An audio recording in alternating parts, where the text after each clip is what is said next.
master's degree in psychology, clinical psychology, and I am the biggest nerd of Stranger Things you'll probably meet, besides you guys. Today I just wanted to do a different kind of psychological analysis of Stranger Things. Like, we like to tend to relate it to the real world. This is more of a film analysis on seeing how we can predict how it will turn out, how we can analyze the characters and see how they're going to end up, and how each person's psychological state has an effect on the story.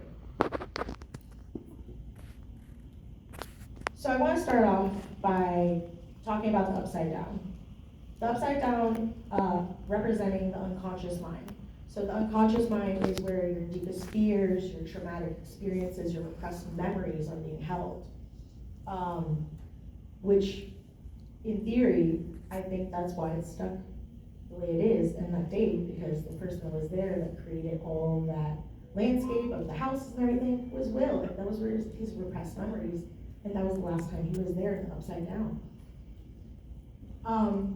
Will disappearing into the upside down. I like that jam.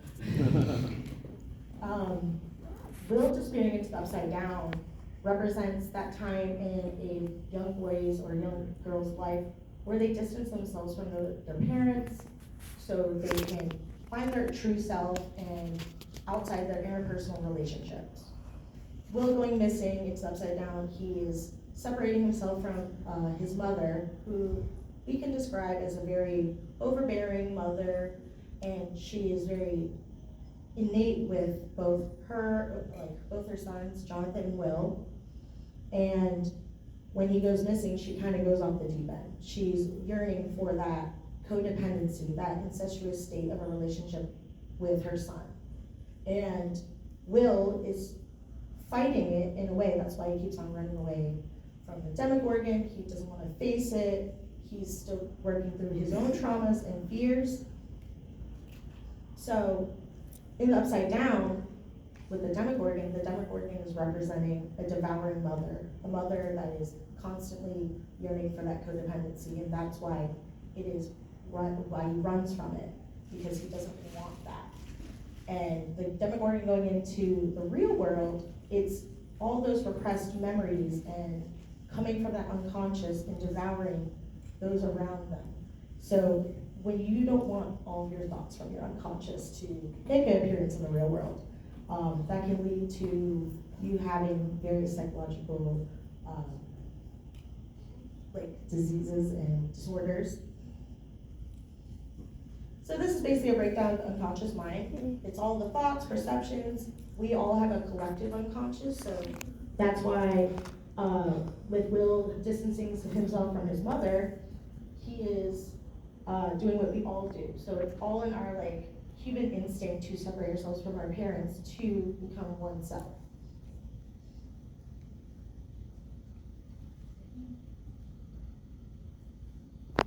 As you can see, if you look at the Demogorgon, it is different from the natural lore of D&D Demogorgons. And the Duffer Brothers, I feel like, made it this way to represent, I hate to say it, but it represents a vagina. In which you could then compare it to a devouring mother and devouring tummy. So, I know, vagina is a very hard word to say because of people. It's natural. Why? Yeah, why does it represent that? Because a mother, your mother, I'm gonna say that. Well, it's a Freudian thing. Freud is Freud. Freud, out of that. Freud is very innate with the sexual state of people, and thus that's why it's a representation. It's okay. Max. Now we're going to talk about some guilt and loss and grief. The first person that we think of when it comes to grief and guilt is Max. I actually have a theory that every season of Stranger Things is based on a stage of grief. First one being on, first one being denial, the way that Joyce reacts, how everyone reacts, that they're not real, that he's not really gone, how the kids react. Second season is based on anger, how everyone's angry, like how Will gets angry. Third one's bargaining. Fourth, depression. And I think this season's gonna be about acceptance. But the strong themes throughout the show, they're demonstrating different coping styles. Max is one to withdraw from her friends because she feels like a burden and because she feels like everything she touches is going to disappear and die, and that's why she doesn't talk to Lucas. And she had Levin leave her, so she feels that she has nobody there for her. Hopper, on the other hand, he has a different way of coping. In season 1, you can see him demonstrating substance abuse and acting out on sexual impulses with different partners as a type of mania. And then his lack of emotional relationships. In season 1, you can see him very, like, trying to withhold from connecting with Joyce, connecting with the kids, and is very straight to the point, cookie cutter. And when he tries to reach out to his ex-wife and mother of his child, he tries to learn more about, like, he's trying to connect that he does deserve these emotional relationships.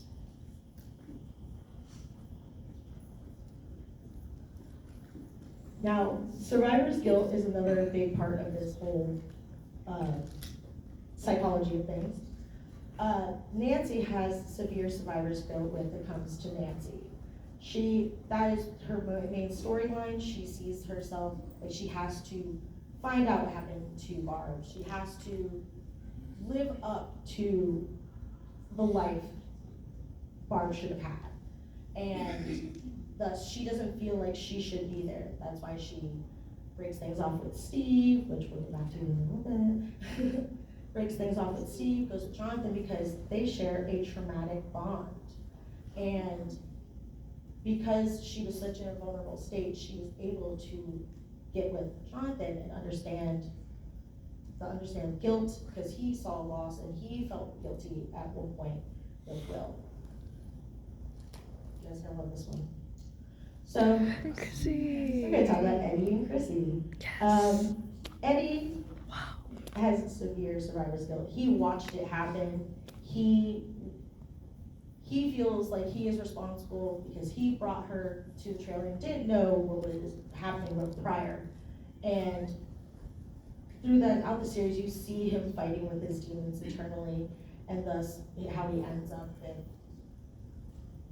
being distanced. That's why he's talking to Dustin, saying, "Oh, don't change." He knows he was gonna die. I'm sorry, but he is definitely survivor's guilt when it comes to that. That's why he sacrificed himself in the way he was trigger warning. He was suicidal, and you can see in his eyes when he's going back up into the real world from the upside down.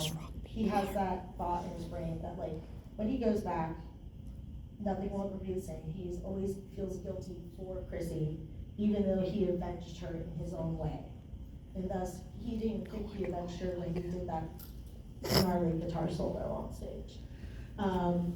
But he sacrificed himself to save everyone else. If he can't save her, he can save everyone else. And thus, he feels like he completed what he needed to complete.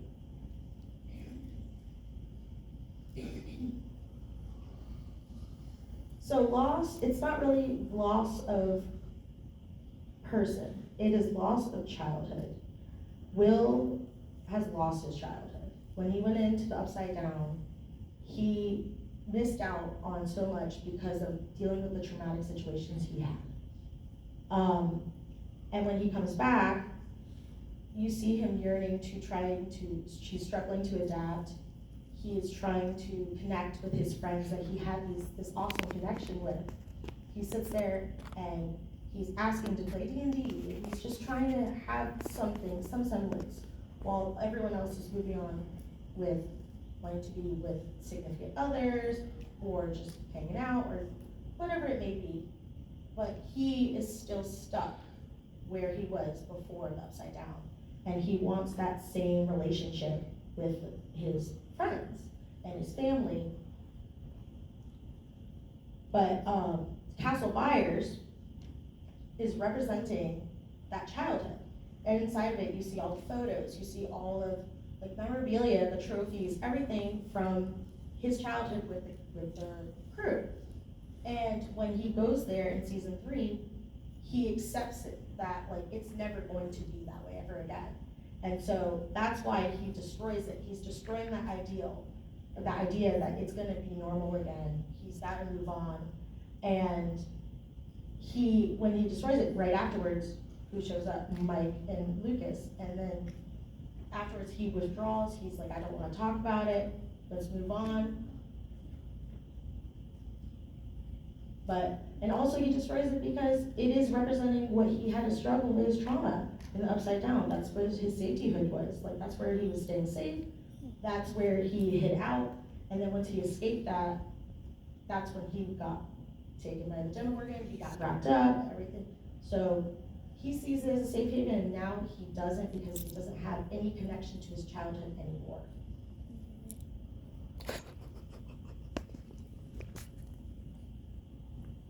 Some generational trauma. Yeah, me too.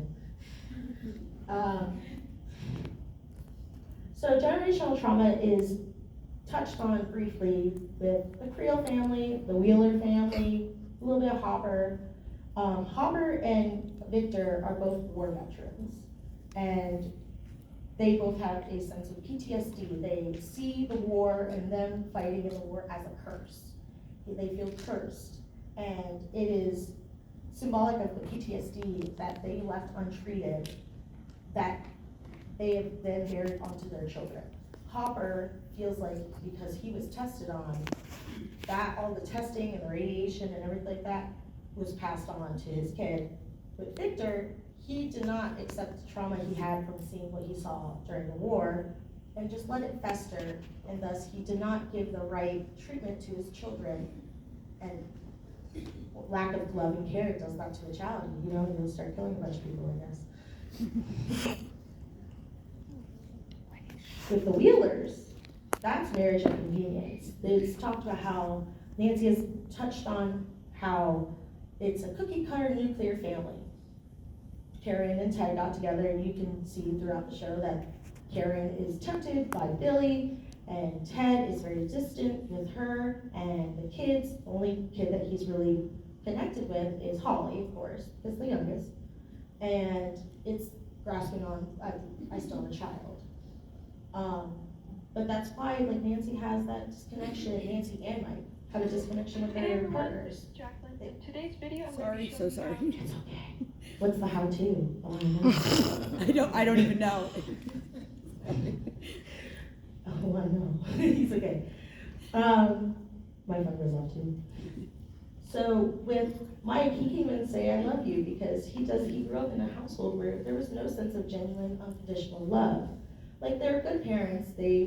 Karen's very there for Nancy and is very loving to Mike, but like on the other end of the spectrum with Ted, he's not giving the same thing, and he's not showing any love towards Karen, like, besides consoling during those hard moments. And it's very simple. But that's why Nancy, I think she left Steve for that reason, because she saw that if she continued with Steve, she would end up like her mother, because Steve is very well off, and he would end up just being on the corner of the cul-de-sac and doing nothing.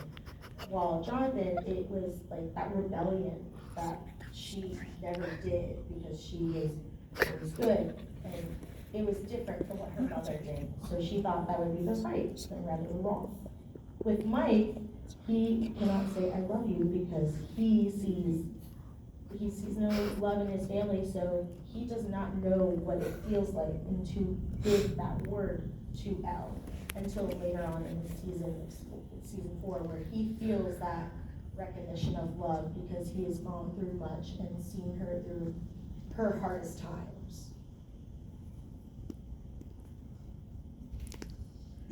Other generational trauma. Billy Hargrove's dad being super abusive. to the point where his mother left and left him with Billy's dad. And it started an abusive cycle, how Billy's dad treated his mother, treated him. He feels that that is the alpha in his life. He needs to have that alpha type of character to move, to progress. So that's why he builds himself to be this bully outside his household and inside the household with Max, which he doesn't see her as his own sister. So it is technically outside household. But with that being said, he is continuing that abusive cycle. And with that abusive cycle, he then gives it to Max, and that's how she's acting out. She acted cold when she first met everyone else. She's used to that. Oh, there's Billy. You guys love that. Yeah. With Billy, his trauma is abandonment and from his mother, and then having the dad. And because of his leaving or dying, I'm gonna be real, him dying, it affects it on Max. Max now doesn't have that figure in her life because her dad's in California. And then Billy's dad left. So she's lacking that figure, and that's how she looks up to Steve in season 4. So now, I went really fast, I'm so sorry, I was really nervous. So I'm gonna leave it to you guys. If you guys have any questions, please feel free to ask a question. Anybody? Anybody, please? Yeah. Do you think Mrs. Wheeler has any issues like with self-image as a mother? Yes, I actually do believe that. I think not maybe self-image, because she's constantly changing her look. Every season you see her do something else.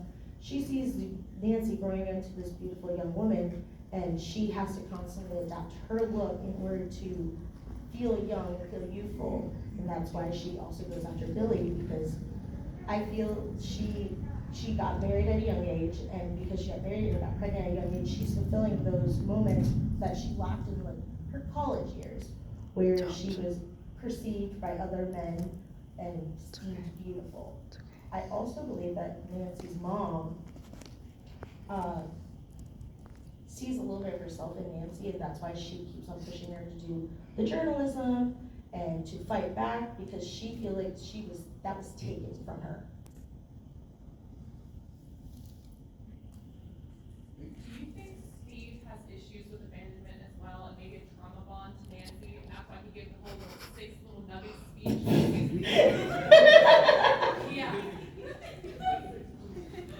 Yeah. I'll hope that. Can we just talk about how like every fanfic of Steve is just like, he's alone for all the year. His parents, the mom doesn't trust him, that's why she's going away too.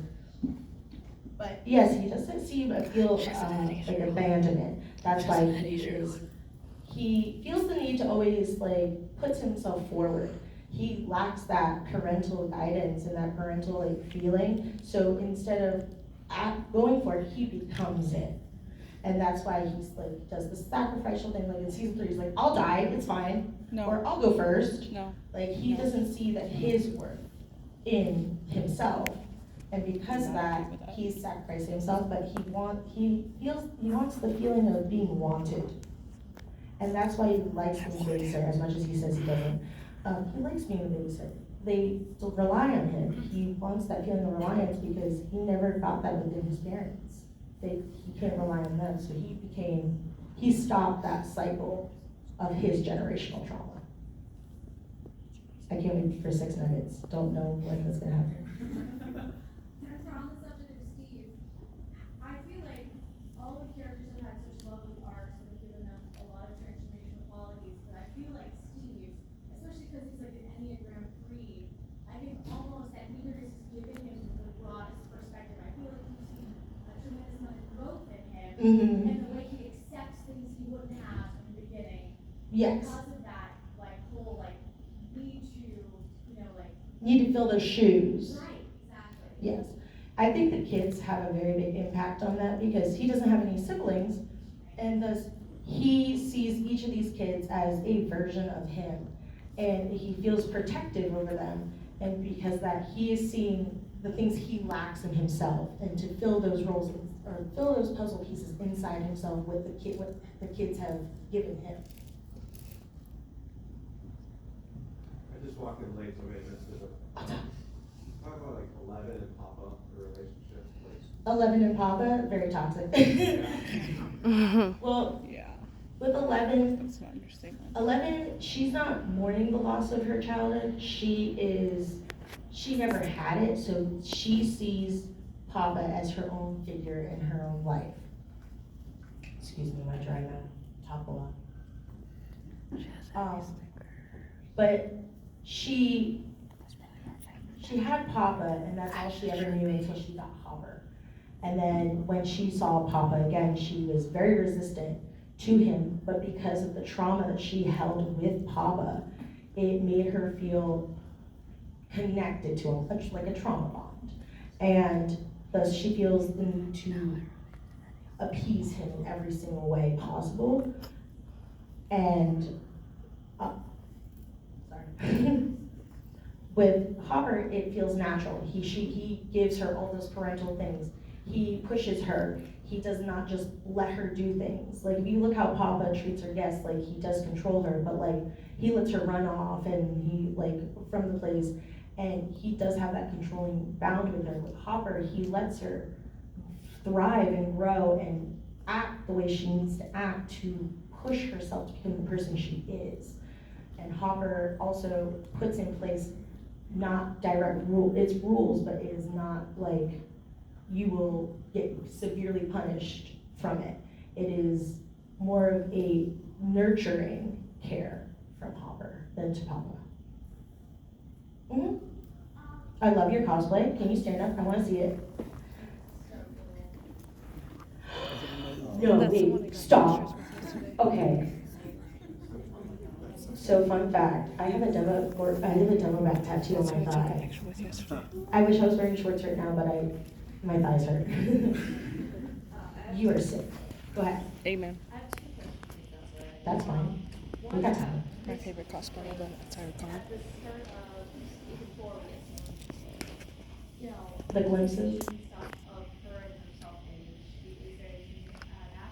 And also, the relationship with Mike and 11, how Mike was the first person she really had real nice to her, you know, the relationship, if that affects anything. Yes. All right. So with Chrissy, I think she was dealing with an eating disorder, even though when I first watched it, I was like, is she pregnant? But she is dealing with eating disorder from her mother, having that self-image issue. She's projecting onto her daughter, like, you need to be skinny, you need to fit into this. And because I feel like her mother was not sure with herself physically, she was projecting that onto her daughter to be skinny and stuff like that. Even though she was very skinny, it was a certain form of projection, and thus it festered in herself to have that self-image of, she was growing up and she was not right with herself, and thus I think that's also why she was with, see, I even forgot his name, Jason. Jason was not a good person, but she, maybe her self-worth and herself didn't see that he wasn't a good person, and that's what she deserved when she could be with someone like Eddie, who was more gentle, more caring, even though he's hard on the exterior. And it was her form of what she thought was deemed worthy, and she couldn't accept that in herself, and she tried fighting it. And then 11 and Mike, you said? Yeah, the relationship and healthiness of that. It's not healthy. 11 and Mike's relationship is on Mike's side, it's his first instance of actually interacting with a girl, and because he is prominently with the group, and it's his first interaction, and we all know, and they're like, oh wow, first boy that ever talked to me. But also 11 doesn't have any type of knowledge of what's going on. So I feel like 11 just went with the flow. She didn't know exactly what she was feeling internally. she didn't know what these feelings are because she was never taught that. She was never to experience a parental household. And because she didn't have that, she just went along with it, and then it festered, and they became anchors to each other. And they felt that this is something different than what I'm used to, so it must be good. I'm gonna stay with this person because they make me feel different from what I felt before. And over time, they have different interests, they have different lives, and they stay with each other because we'll circle back around, trauma bonded from the experiences that they shared. And with that, they feel like that's strong enough to continue on when in reality it really isn't. Anyone else? Yes. Can we discuss Elle's kind of toxic relationship with her own powers and everything? Her imposter syndrome? Yeah. Like me. Her toxic power, she relies too much on it. She doesn't know who she is, and she thinks she is only powers. And I'm glad that at the end of season 3, she did not have those powers, because she was able to go and discover herself, but she didn't. She was withholding because she didn't feel like she was herself without the powers. And when she eventually went into the lab again, and she was learning how to, when she went into the lab again and she was remembering those repressed memories, she realized, like, maybe I'm not just my powers. And growing up, you guys see from her point of view, that's all she was to Brenner and the lab, that like, that's all they wanted her for, and they manipulated her to believe that that's all she was. And so once she ended up with the group, it was another manipulative thing, because they only really kept her around for her powers. And she felt like at the end of season 3, she's like, I don't have my powers. And like, they're still talking about like, oh, don't worry, you'll get them back. Like, no. Fine, like me for me, not for my powers. And so it's something, it's kind of like Will's journey. Like, he had to separate himself from his mother. She has to separate herself from her powers in order to find herself, because she did not have that parental guidance growing up. So, yes. Yes, Suze. So for, like Mrs. Wheeler, like in season 1, she was very complacent, she was very like submissive for things that were outside of the norm. Like, she wanted to know when things were awry, because she wanted to be there for her children. But I feel like each season, she's gotten progressively, like, they've given insights into other things between kind of establishing that chemistry that she had with Billy. To, in the last season, she was very vocal about standing up for her kids and everything. Do you feel like these are all things that they're doing intentionally to make certain like status norms like connect with Mrs. Wheeler, or do you think that they're trying to send an overall message? Because at points I feel like they almost make her relationship with her husband kind of comical, as far as like how the personality that they give her and the very much lack of personality that he has. I think she, over time, because when you are enclosed in a situation for so long of time, over that period of time, you become that person, and then her kids started leaving the house, and so she didn't have that grounds to keep her there to stable. And thus she was seeking out her friends in like season 3, and she was seeing her like daughter grow into this person that she is, how like forward and how powerful she is. And I think it inspired her to be more herself. But why she stays with Ted is because that's all she has. Like, she's a stay-at-home mom, but she's utilizing that time to find her inner self and find the need to go out of her boundaries and go out of her comfort zone to find who she is. It might reflect on future instances where she might inevitably leave Ted, which I would love. And then break that generational cycle with the nuclear family that Nancy talks about. So it could be foreshadowing every season she gets progressively like more out there and like distant from Ted. So that's what I think will happen. Yes. Do you think Karen's development in that way had something to do with the little moment she had with Nancy in season 3 after Nancy goes through the whole thing with Jonathan and the newspaper, and she's like, why is it so hard to be a woman? And she's like, I have to stand up and show her we can do this kind of thing? Yes, I feel like their relationship definitely has to do, like, that instance pushed her, like, she didn't want Nancy to be like her. That's why she's like, fight for it. I used to be like, you remind me so much of me. Please just fight for it, fight for that moment. So I feel like it grew into that, because watching your strong daughter, like, develop as a person, you see a lot of yourself in your daughter, and you want to become that, and you want to become that figure for her to be the person she wants to be. And so Karen feels the need to step into those shoes and become a better mom to represent for her and Mike. Okay. Oh, we're out of time. Thank you guys. Thank you guys so much. Wait, no, it's not. No, it's not. There's 15 minutes left. I'm a liar. Sorry. I got scared. No, it's not. Okay. But to continue, I was rushing that. I'm gonna be honest with you, because I thought there was 30 minutes. Yeah. With Karen, I foreshadow, like, she has a lot of issues with her self-image and her mentality on, like, how I feel like she feels like she's not a good mother too. She expressed that in season 1. And I think that wake-up call with her and Nancy and the cops really kind of shook her to wake up and become a more prominent mother in their lives. Like, yes, in season 1 she was very, like, involved, like, where's my kids and stuff like that, but none of the parents really are active, besides Dustin's mom. I stand Dustin's mom, I love her. I love her. She deserves the world. That Dustin has a very, like, even though his father's not involved, he has a very healthy relationship. Like, his mother is constantly, he communicates with his mother, he respects his mother, and he trusts his mother, and she is very happy with, like, him. Like, she developed him as a great son. Bless that woman. The Sinclairs too.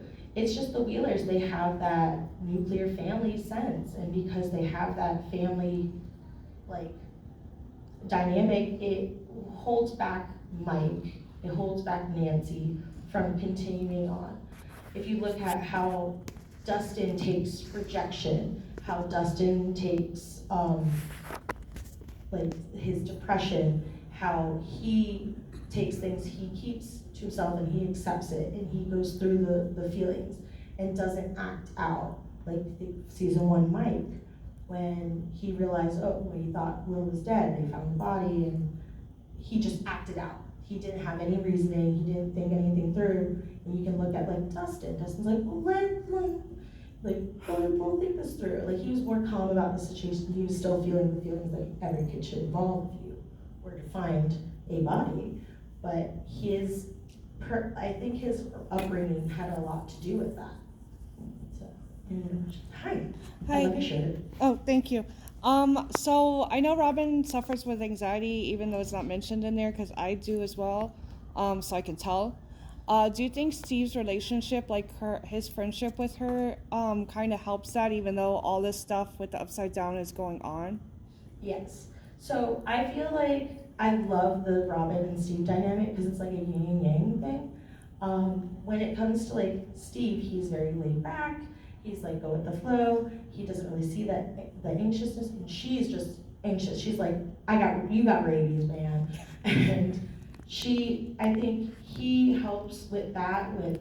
She honestly is looking for someone to let out those feelings to. She wants that person to rant to and feel those things, and when she feels that comfort of being able to say the things that she's feeling, she can acknowledge them, and he can help her bring her down to earth again.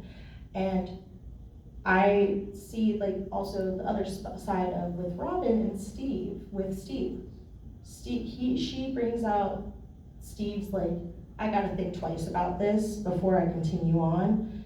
He was very impulsive with a lot of his actions throughout seasons 1 and 2. But with Robin, she's always that person to be like, okay, let's think through. That's also anxiety driven, like, but their dynamic is in a healthy way. It's very brother-sister. He sees her as a sister. He didn't have that growing up. He sees it in the kids and he sees it in Robin, but Robin is that friend that like will tell you, yeah, maybe you shouldn't go into the upside down and go get strangled by a bat kind of thing.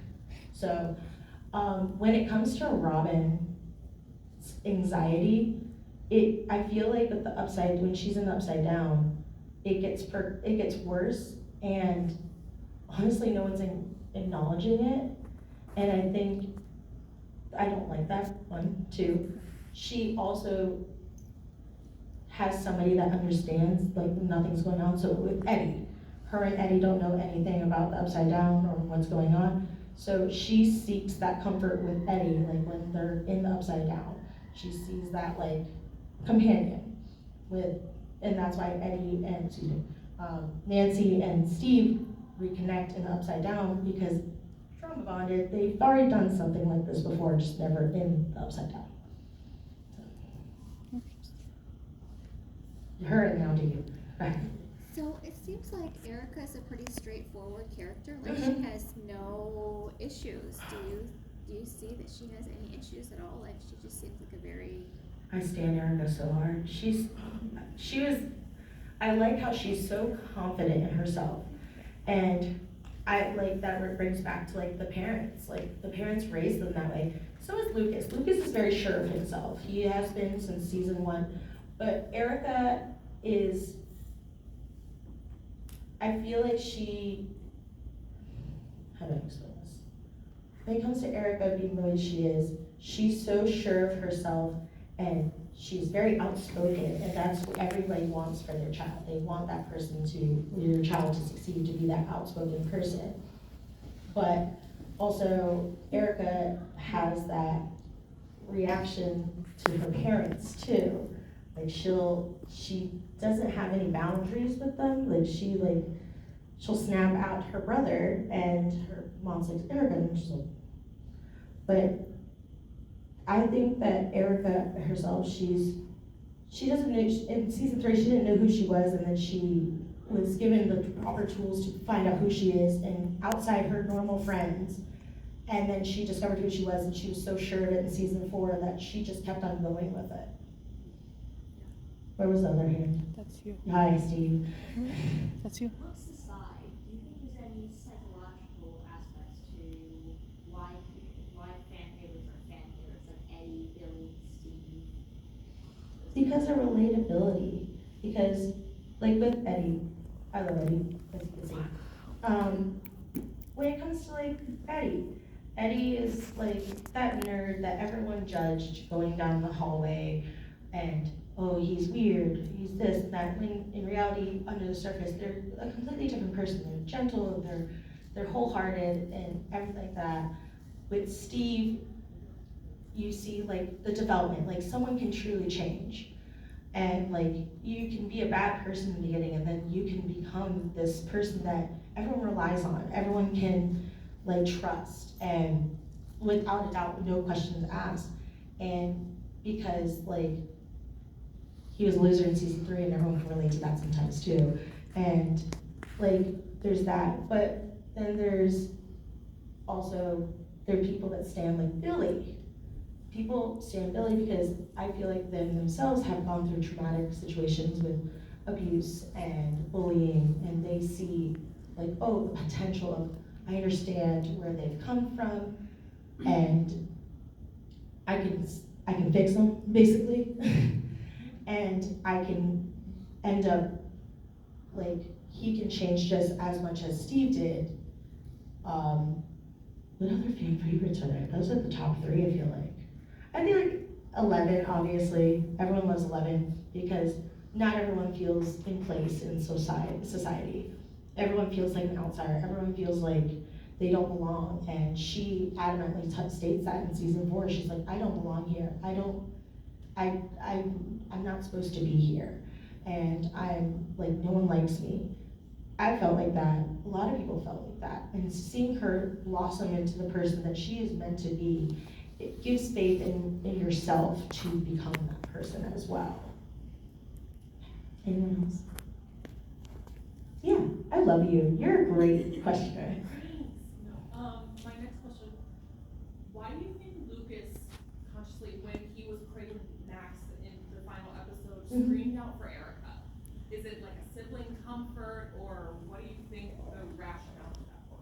I'll just screen that. I think he called out for Erica because it was, I do believe it's like sibling, like it is comfort, like I know she will come running and like she will always be there for me, but also she was also like one of the few people that was there. So I think he called for Erica because it was also to comfort him, not only just to get help, but to comfort him in that moment because she knew how much Max meant to him. I love Lucas and Max's relationship. That is the realest relationship in the show. Because that's, yeah, love that. But the dynamic with Erica and Lucas is the realest like siblingness I've ever seen in a show. Like there's times like you will be best friends with your sibling, but they will annoy you to ends of earth, but I will always be there for you, no matter what. And I'm glad we got to see that blossoming siblingship in season 4. They become like this sibling dynamic that is like, you know, when you grow older, you learn to love your siblings. And that scene itself like showed like they are that sibling. Like they've crossed that point of annoyance to comfort and help and being there for each other. Enough to like help them in the situation with the Creel house. I got one last question. I want one last question. Yes, Steve. You're diversity coded in different characters, like, and even just hints to it, like, I know, like, I have a relation with, like, some point Dustin says, like, do you have to be told everything, Steve, at some point? I relate to that a lot with being autistic. Mm-hmm. And I'm just wondering, is there any other, like, other neurodivergent coded examples? Robin's a neurodivergent coded like character. She is adamantly like she doesn't know when to stop talking. She feels like she's burdened, like she's like I overthink everything. She's overwhelmed. Like when she's overwhelmed, she kind of like gets stimulated, and the way that she talks about things, the way she acts about things. With Steve is neurodivergent, and I think that has a lot to do with his upbringing with his parents, because like he's lacking that nurture, and because of that, it is like a way to take away that stimulation from you and can create those neurodivergent tendencies, like always being told what to do and how to do it, and like he has to be told to develop, like how him and Robin have that dynamic is like, you gotta do this to become this. And because he's having that thought, he's like, oh, he's being told it in order to move on. And 11, neurodivergent, 100%, because she's lacking that nurtureship from parenthood. And because of that, she has those neurodivergent tendencies, and she doesn't have those social dynamic norms because she didn't grow up with them. And because she's lacking that, she does not know how to approach certain social situations, hence episode 1, season 4 with the powers. She was relying on her powers in that scene. And that's all she thought she was, and she was like, and I hate that scene, I skip it. But she has those neurodivergent tendencies because the lack of nurture in her life, and also the trauma, because trauma can induce neurodivergent tendencies in life. Okay, well, thank you guys so much. I appreciate you guys. Thank you.